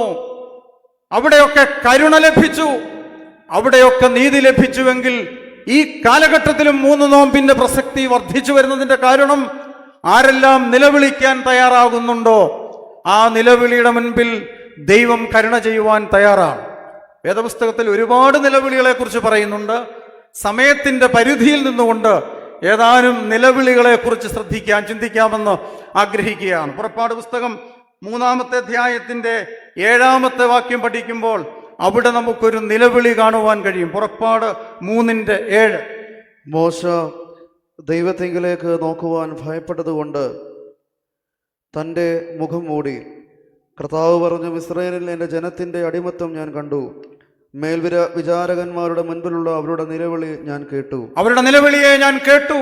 അവരുടെ വേദന ഞാൻ അറിയുന്നു. അവരുടെ വേദന ഞാൻ അറിയുന്നു. വേദനിച്ച് നിലവിളിക്കുന്നവരുടെ വേദനയും കഷ്ടതയും സങ്കടവും അറിയുന്ന ഒരു ദൈവത്തെയാണ് നാം അറിയേണ്ടത്, നാം അനുഭവിക്കേണ്ടത്.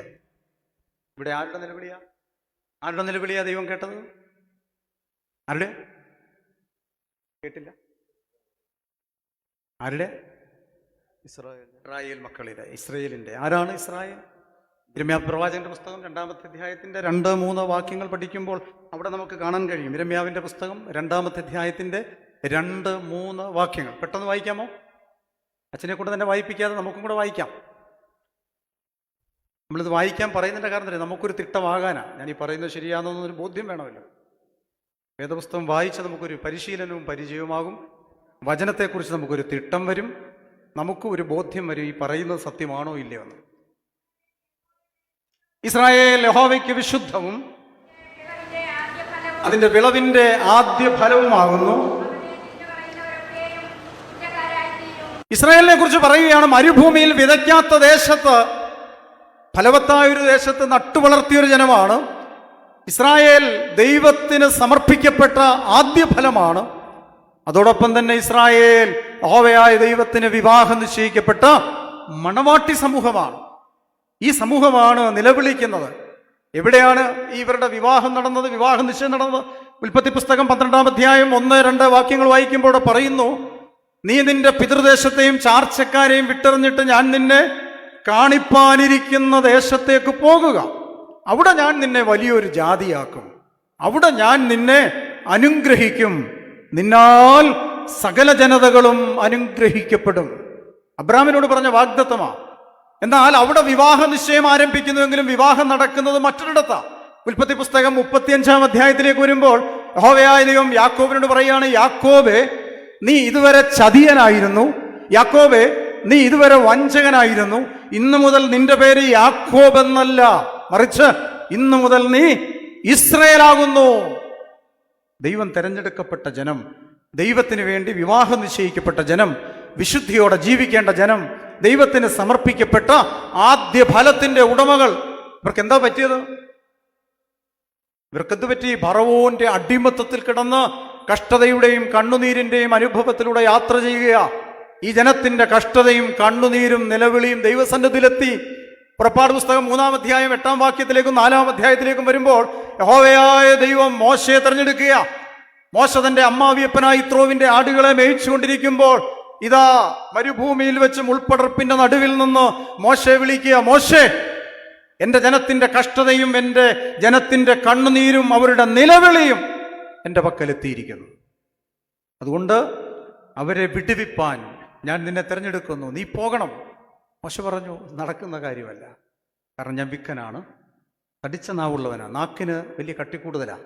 അതുകൊണ്ട് വർത്തമാനം പറയുമ്പോൾ കുഴച്ചിൽ വരും, വിക്ക് വരും, തപ്പിത്തടയും. ഈ വലിയ ജനത്തെ നയിപ്പാൻ ഫറവോയുടെ കൊട്ടാരത്തിൽ പോയി ഈ കാര്യങ്ങളൊന്നും പറയാൻ എനിക്ക് പ്രാപ്തിയില്ല. യഹോവയായ ദൈവം പറഞ്ഞു, ഊമനെയും മൂവനെയും കുരുടനെയും ചെകിടനെയും ഒക്കെ സൃഷ്ടിച്ചത് ആരാ? ഞാനല്ലയോ? നീ പോകുക, ഞാൻ നിന്റെ വായോട് കൂടെ ഇരിക്കും.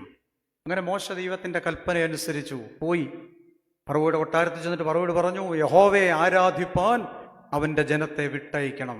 ഫറവോ എന്തു പറഞ്ഞു? ആരാണ് യഹോവ? അവനെ ഞാൻ അറിയുന്നില്ല.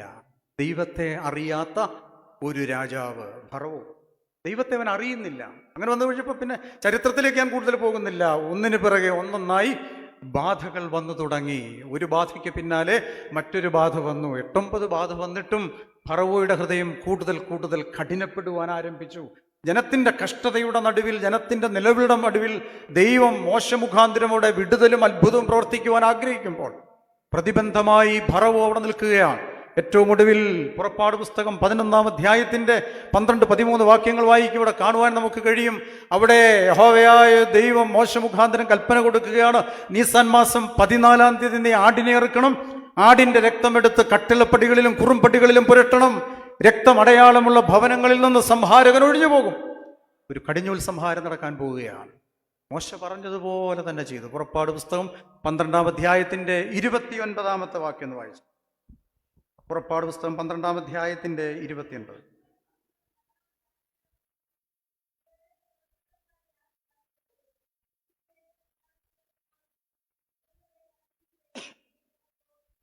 യഹോവ സംഹരിച്ചു.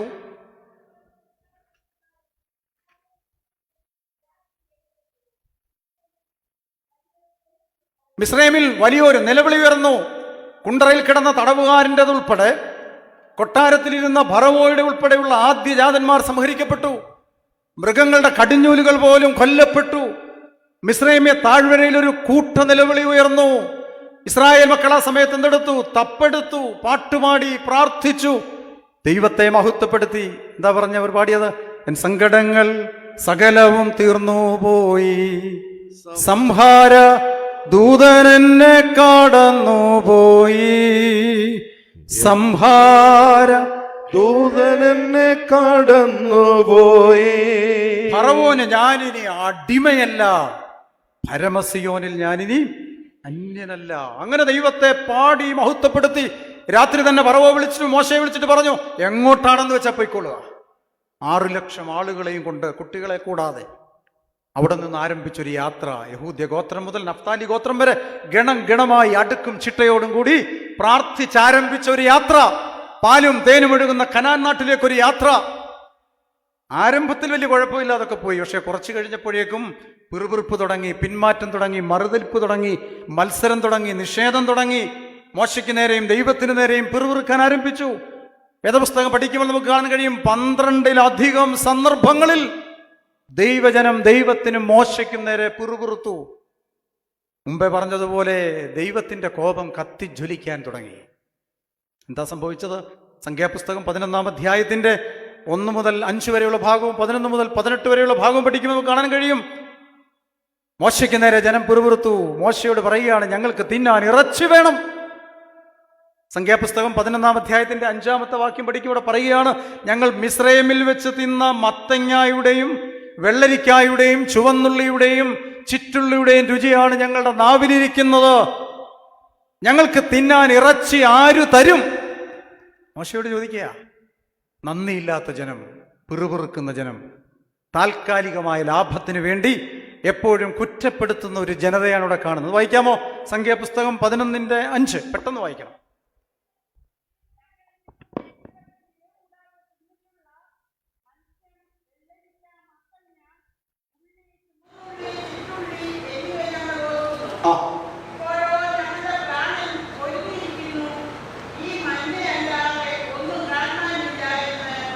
എന്ന് പറഞ്ഞു. അങ്ങനെ പിറുപിറുത്തു കഴിഞ്ഞപ്പോൾ മോശയ്ക്ക് അത് ഭാരമായി.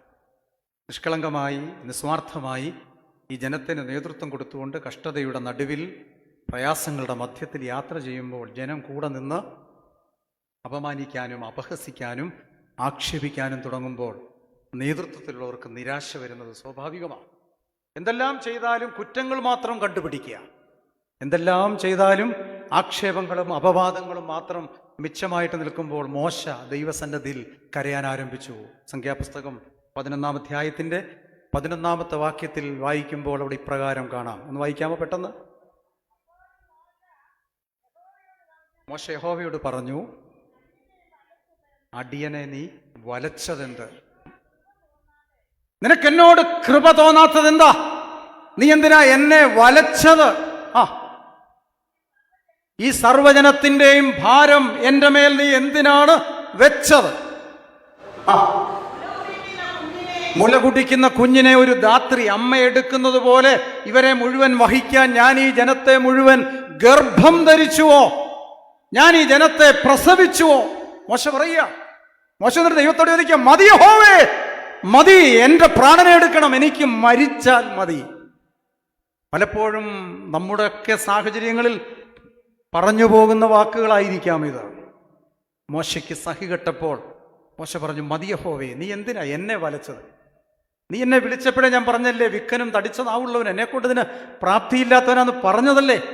എന്നിട്ടും നീ എന്നെ വലച്ചത് എന്തിനാ? ഈ ജനത്തിന്റെ മുഴുവൻ ഭാരം എൻ്റെ മേൽ വെച്ചത് എന്തിനാ? അങ്ങനെ ചോദിക്കുമ്പോഴും യഹോവയായ ദൈവം മോശയോട് പറയുന്നൊരു കാര്യമുണ്ട്. ഹേ മോശേ, നീ വിചാരിച്ചു നീയാണ് ഈ ജനത്തെ നയിക്കുന്നതല്ല, നീയല്ല നയിക്കുന്നത്, ഞാനാണ് നടത്തുന്നത്, ഞാനാണ് അവരെ പരിപാലിക്കുന്നത്. നിനക്ക് ഭാരക്കൂടുതലാണെങ്കിൽ ഒരു കാര്യം ചെയ്യ്, നീ ഒരു 70 പേരെ കൂട്ടിക്കൊണ്ട്, മൂപ്പന്മാരിൽ പ്രമാണികളായ 70 പേരെ കൂട്ടിക്കൊണ്ട് സമാഗമന കൂടാരത്തിങ്കിലേക്ക് കടന്നു വരിക.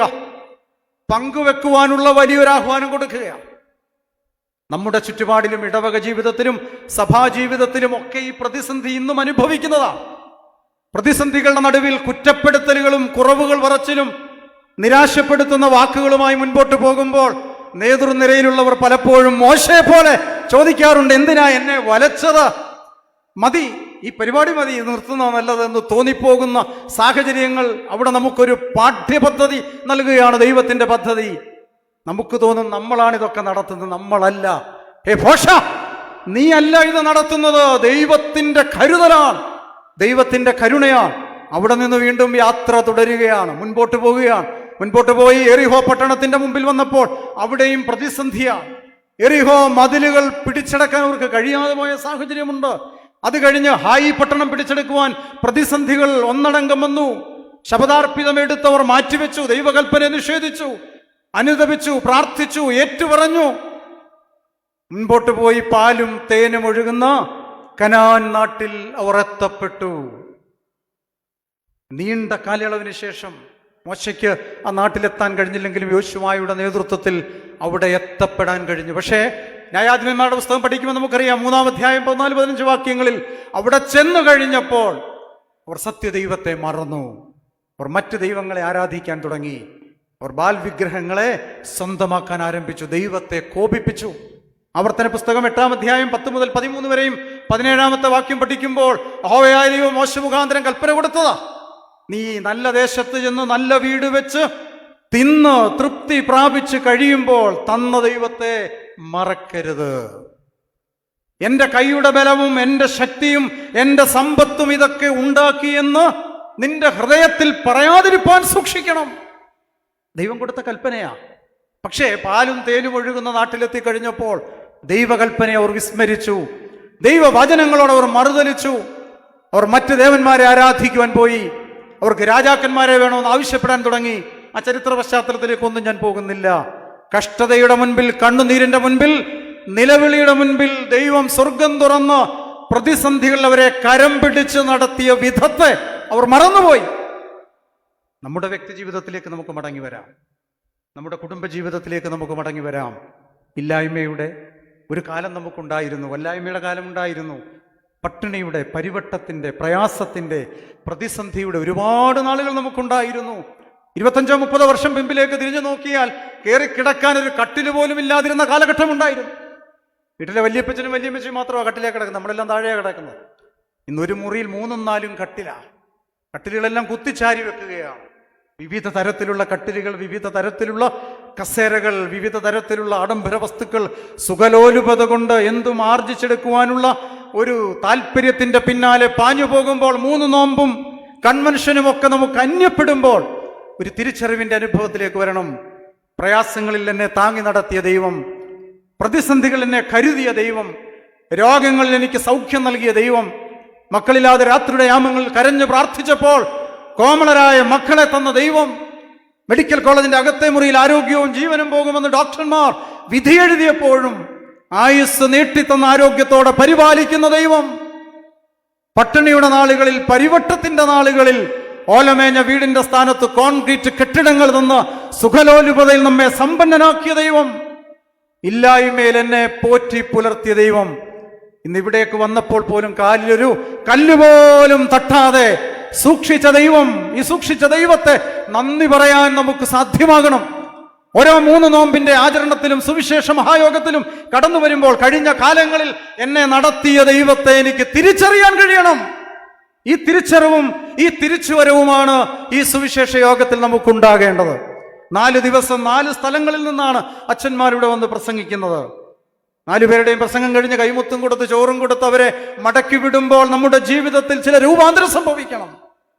120ാമത് കൺവെൻഷൻ എന്ന് പറയുമ്പോൾ അതിന് വലിയ വിലയുണ്ട്.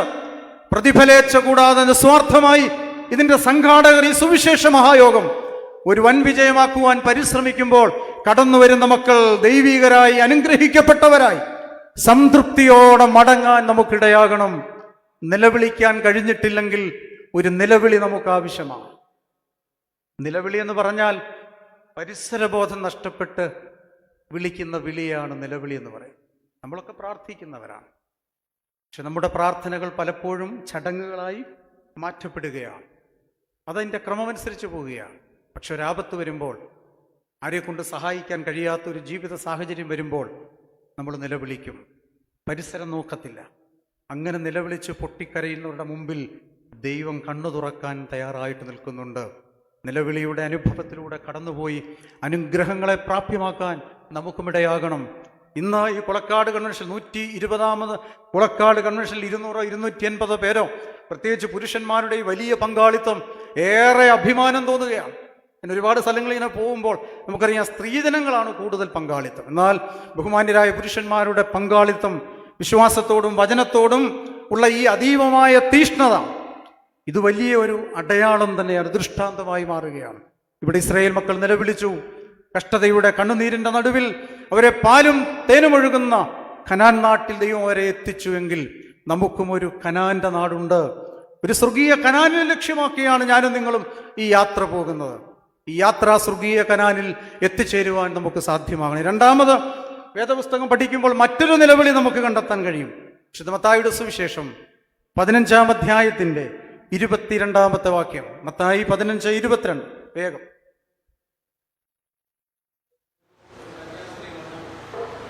ഒന്നുകൂടെ. കന്യാസ്ത്രീ അല്ല, കനാന്യ സ്ത്രീ.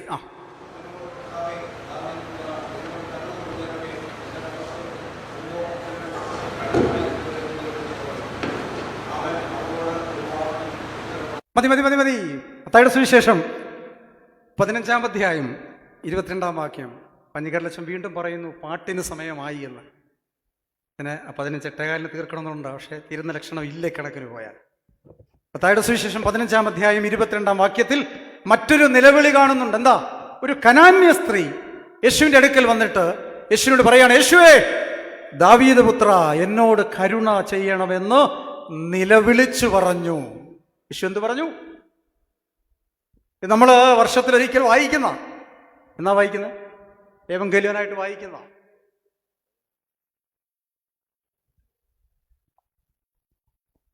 ഓശാന ഞായറാഴ്ച. അതെനിക്കറിയാം. ഏത് ഞായറാഴ്ചയാണ് വെച്ചത്?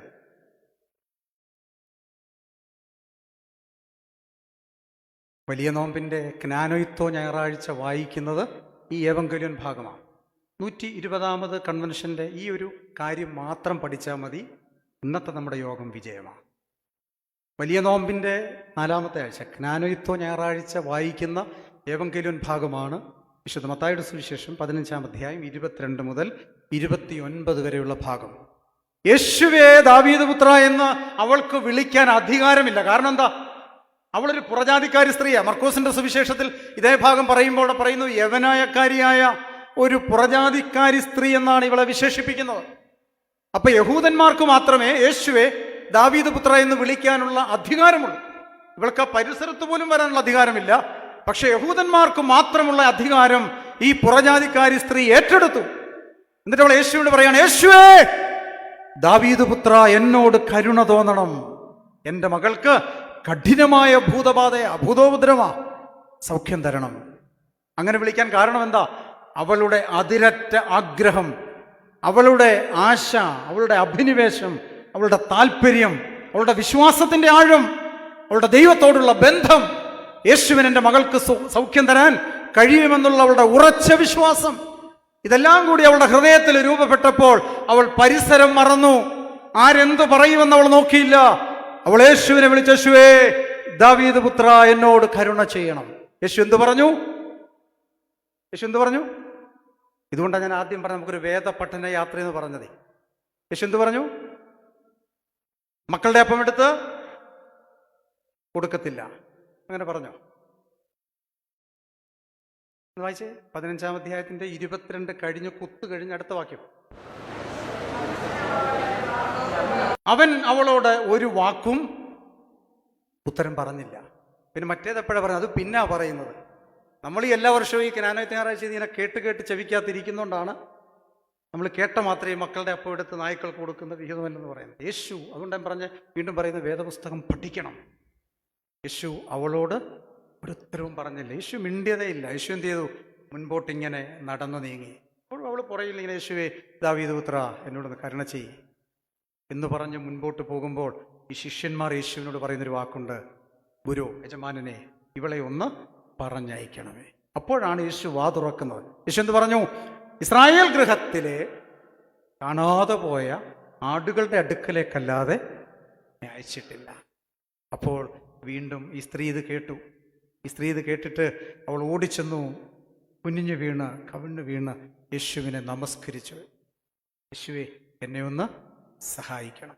അപ്പോഴാണ് കർത്താവ് പറഞ്ഞത്, യേശു അവളെ നേർക്കുനേർ ഫേസ് ടു ഫേസ് കണ്ടു. യേശു പറഞ്ഞു, മക്കളുടെ അപ്പം എടുത്ത് നായ്ക്കുട്ടികൾക്ക് കൊടുക്കുന്നത് വിഹിതമല്ല. ഒരു നെഗറ്റീവ് സ്റ്റേറ്റ്മെൻ്റ് അവിടെ നടത്തുന്നത്. അത് കർത്താവ് അങ്ങനെ നടത്തുന്നവളെ ആക്ഷേപിക്കാനോ പരിഹസിക്കാനോ അല്ല, അവളുടെ വിശ്വാസത്തിൻ്റെ ആഴം പരിശോധിക്കാനാണ്. കാരണം ഇവരെ നായ്ക്കുട്ടികളെന്നാണ് യഹൂദന്മാർ വിളിച്ച് ആക്ഷേപിക്കുന്നത്. യഹൂദന്മാർ സ്വന്തം മക്കളെന്നോ. അതുകൊണ്ടാണ് പറഞ്ഞത്, മക്കളുടെ അപ്പം എടുത്ത് നിങ്ങൾക്ക് തരുന്നത് വിഹിതമല്ല, അത് ഇവിടുത്തെ ഒരു പാരമ്പര്യമാണ്. പക്ഷെ അവളത് കേൾക്കുമ്പോൾ ഏത് വിധത്തിൽ പ്രതികരിക്കും? ആ പ്രതികരണത്തിലാണ് അവിടെ അടയാളം നടക്കാൻ പോകുന്നത്.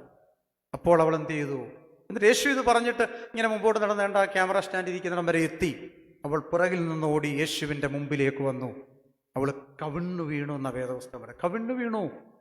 ഇവളുടെ 2 കൈകളും യേശുവിൻ്റെ 2 കാലുകളോട് ചേർത്ത് പിടിച്ച് നമസ്കരിച്ചു. എന്നിട്ട് പറഞ്ഞു, യേശുവേ, ഈ നായ്ക്കുട്ടികൾക്ക് ഈ അപ്പത്തിൻ്റെ മേശയിൽ നിന്ന് വീഴുന്ന ആ നുറുക്കിൻ്റെ അതിൻ്റെ ഒരംശം മതി നായ്ക്കുട്ടികൾക്ക്. യജമാനന്റെ മേശയിൽ നിന്ന് വീഴുന്ന നുറുക്കുകൾ കൊണ്ട് നായ്ക്കുട്ടികളും ജീവിക്കുന്നുവല്ലോ എന്ന് പറഞ്ഞു. അവൾ യേശുവിൻ്റെ പാദപീഠത്തിങ്കൽ ഒരു നമസ്കാരം നടത്തി. സാഷ്ടാംഗമോൾ പ്രണമിച്ചു. യേശുവോട് പറഞ്ഞു, സ്ത്രീയെ, നിന്റെ വിശ്വാസം വലിയത്. അതുകൊണ്ടെന്താ, നിന്റെ ഇഷ്ടം പോലെ നിനക്ക് ഭവിക്കട്ടെ. അവൾ യേശുവിൻ്റെ പാദപീഠത്തിങ്കൽ ഒരു നമസ്കാരം നടത്തി. അവൾക്കൊരു പുരസ്കാരം ലഭിക്കുന്നു. ഏതാഗ്രഹവുമായിട്ടാണോ നീ കടന്നു വന്നത്, ആ ആഗ്രഹം മാത്രമല്ല, നിന്റെ ഇഷ്ടം പോലെ നിനക്ക് ഭവിക്കട്ടെ. നിന്റെ ആഗ്രഹം എന്തെല്ലാമാണോ അതെല്ലാം അതുപോലെ സാധിക്കട്ടെ. നിന്റെ വിശ്വാസമാണ് വലുത്. എന്താ അങ്ങനെ പറയാൻ കാര്യം? എന്താ? ഇത് 15-ാം അധ്യായത്തിലാണ്. അതിൻ്റെ ബാക്കിലേക്ക് പോയാൽ 13-ാം അധ്യായത്തിൽ വരുമ്പോൾ യേശുവിൻ്റെ ശിഷ്യന്മാരുടെ ഒരു സംഭാഷണം നടക്കുന്നുണ്ട്. പടകിൽ കയറുന്നു, പടക് ആടി ഉലയുന്നു, കടലിൻ്റെ മീതെ നടക്കാൻ പോകുന്നു. അപ്പോൾ പത്രോസ് ഇങ്ങനെ ആശ്ചര്യപ്പെടുകയും വിശ്വാസ ചഞ്ചലനായി മാറുകയും ചെയ്യുമ്പോൾ യേശു വിളിക്കുന്നുണ്ട്, അല്പവിശ്വാസിയെ എന്ന് ഈ ശിഷ്യന്മാരെ വിളിക്കുന്നുണ്ട്. അല്പവിശ്വാസികളെ. അവരുടെ വിശ്വാസത്തിൽ ചെറിയ കോട്ടം വന്നു. യേശു ഉണ്ടായിട്ടും അവർ പടകു മറിയുമോ, കടൽ ആടി ഉലയുമോ എന്ന് ഭയപ്പെട്ടു. മത്തായിയുടെ സുവിശേഷം 14-ാം അധ്യായത്തിലേക്ക് വരുമ്പോൾ സ്വന്തം നാട്ടിൽ യേശു പ്രവർത്തിക്കാൻ വരുമ്പോഴാണ് അവിടെ ഒരു പ്രവാചകനും തൻ്റെ പിതൃനഗരത്തിൽ ബഹുമാന്യല്ലെന്ന് പറയുന്നത്. കാരണം എന്താ? കൂടിയിരുന്ന ചിലർ പറയുകയാണ്, ഇവനാ മറിയയുടെ മോനല്ലേ, ഇവനാ ജോസഫിൻ്റെ മകനല്ലേ, ഇവൻ എങ്ങനെ കിട്ടി ഈ വീര്യപ്രവൃത്തികളൊക്കെ ചെയ്യാനുള്ള ഈ ഒരു കൃപ എവിടുന്ന് കിട്ടി എന്ന് പറഞ്ഞപ്പോൾ കർത്താവ് വിചാരിച്ചു അവിടെ ഒന്നും നടക്കത്തില്ല. യേശു പറഞ്ഞു, ഒരു പ്രവാചകനും അവൻ്റെ സ്വന്തം പട്ടണത്തിൽ ബഹുമാനിതനാകുന്നില്ല. അവിടെ ചിലരുടെ മേൽ കൈവച്ചതല്ലാതെ ഒരു കാര്യവും അവിടെ ചെയ്തില്ല. അത് കഴിഞ്ഞ് 15-ാം അധ്യായത്തിലേക്ക് വരുമ്പോഴാണ് ഈ പുറജാതിക്കാരി സ്ത്രീ ഇത്രയും നെഗറ്റീവായിട്ട് പറഞ്ഞിട്ടും അവൾ യേശുവിൻ്റെ പിന്നാലെ കടന്നു വന്ന് അനുഗ്രഹം പ്രാപിച്ചു മടങ്ങിപ്പോവുകയാണ്. നമ്മുടെ ജീവിതത്തിലേക്ക് നമുക്ക് തിരിച്ചു വരണം. നമ്മളാണെങ്കിലോ 5 ബുധനാഴ്ച 5 വെള്ളിയാഴ്ച ഉപവസിക്കുക മോൻ്റെ കല്യാണം നടക്കാൻ. 5 ആഴ്ച ഉപവസിച്ചിട്ട് കല്യാണം നടക്കുന്നില്ല. 6-ാമത്തെ ആഴ്ച ആകുമ്പോൾ നമ്മൾ പിന്നെ തിരുവല്ല മുനിസിപ്പൽ ഗ്രൗണ്ടിൽ ഉപദേശിയുടെ പ്രസംഗത്തിന് അങ്ങ് പോകും. കാരണം അവിടെ ചെല്ലുമ്പോൾ അവിടെ രോഗസൗഖ്യം പ്രഖ്യാപിച്ചിരിക്കുക, അവിടെ പിള്ളേരുടെ കല്യാണം പ്രഖ്യാപിച്ചിരിക്കുക. അവിടേക്ക് പോകുകയാണ്. ആവശ്യബോധമനുസരിച്ച് വിശ്വാസത്തെ നമ്മൾ വിറ്റുതുലച്ച് ആഗ്രഹങ്ങൾ സാധിക്കാൻ നെട്ടോട്ടമോടുന്ന ഒരു കാലഘട്ടത്തിലാണ് ഞാനും നിങ്ങളും എത്തപ്പെട്ടിരിക്കുന്നത്. നമുക്ക് എണ്ണിപ്പറയാൻ ഒരുപാട് കാര്യങ്ങളുണ്ട്. പ്രൗഢിയുണ്ട്, പാരമ്പര്യമുണ്ട്, വിശ്വാസ വീരന്മാരാണ്, മതിൽ കീർത്ത ആളുകളാണ്.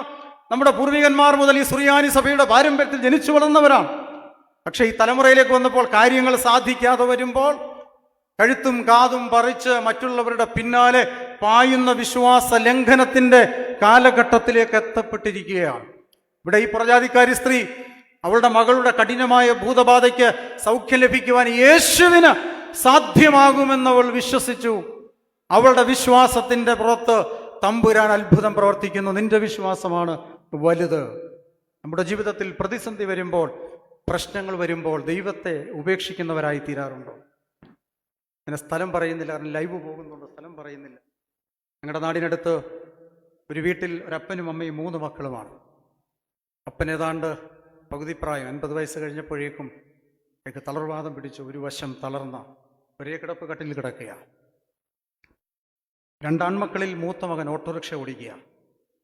ഇളയ മകന് 22 വയസ്സുണ്ട്. ഇപ്പോൾ അവന് 11ാമത്തെ വയസ്സിൽ ഈ തളർവാദം ബാധിച്ച് 2 കാലും അരയ്ക്ക് താഴോട്ട് തളർന്ന് കിടക്കുക. അത് മറ്റൊരു മുറിയിൽ ഒരു കട്ടിലിൽ കിടക്കുക. നമ്മൾ ആ വീട്ടിലേക്ക് ചെന്ന് കയറുമ്പോൾ കാണുന്ന കാഴ്ച, ആദ്യത്തെ തിണ്ണ സിറ്റ് ഔട്ട് പോലൊരു മുറിയുണ്ട്. ആ മുറിയിൽ അപ്പൻ ഇങ്ങനെ തളർന്ന് കിടക്കുന്നു. അടുത്ത മുറിയിൽ 22 വയസ്സുള്ള മകൻ കിടക്കുന്നു. അവരുടെ അമ്മ, അദ്ദേഹത്തിൻ്റെ ഭാര്യ, ചിരിക്കുന്ന മുഖവുമായി നമ്മളെ സ്വീകരിക്കും. പിന്നീട് ആ വീട്ടിലെ ചരിത്രം മനസ്സിലാക്കുമ്പോൾ, ഒരു മകളുണ്ടായിരുന്നു, മകളെ കെട്ടിച്ചു വിട്ടു. ഒരു കുഞ്ഞായപ്പോഴേക്കും കുടുംബജീവിതത്തിലെ പ്രശ്നങ്ങൾ കൊണ്ട് വിവാഹമോചനത്തിൻ്റെ വക്കിലെത്തി ആ പെൺകുട്ടിയും ഈ കുഞ്ഞും ഈ വീട്ടിലാണ്. ആ പെൺകുട്ടിക്ക് പെങ്ങൾക്കും കുഞ്ഞിനും ചെലവിന് കൊടുക്കണം. തളർന്നു കിടക്കുന്ന അപ്പനും സഹോദരനും മരുന്നും ചെലവും കൊടുക്കണം. വീട്ടിലെ ചെലവുകൾ നടത്തണം. 30-32 വയസ്സുള്ള ആ വീട്ടിലെ മൂത്ത മകനാണ് ഓട്ടോറിക്ഷ ഓടിച്ച് ഡെയിലി കിട്ടുന്ന 300-400 രൂപ കൊണ്ടാണ് ചെലവ് കഴിയുന്നത്. അങ്ങനെ വന്നപ്പോൾ എല്ലാവരും ചേർന്ന് അവനോട് പറഞ്ഞു, നീ ഇങ്ങനെ ഓട്ടോറിക്ഷ ഓടിച്ചുകൊണ്ടിരുന്നിട്ട് കാര്യമില്ല, നീ എവിടെങ്കിലും വിദേശത്ത് പോകണം, പൈസ കൊടുത്താലും വേണ്ടിയില്ല, എവിടെങ്കിലും വിസയും ടിക്കറ്റ് ഒപ്പിക്കണം. എല്ലാവരുടെയും സഹായത്താൽ 70,000 രൂപ അന്ന് കൊടുത്ത് കുവൈറ്റിലേക്ക് അവനൊരു വിസ റെഡിയായി പോകാനുള്ള ഒരുക്കങ്ങളൊക്കെ ആരംഭിച്ചു. തിരുവല്ലയിൽ ഒരു ട്രാവൽ ഏജൻസിയിലാണ് അതിൻ്റെ ഈ സാധനങ്ങളൊക്കെ മേടിക്കേണ്ടുന്നത്.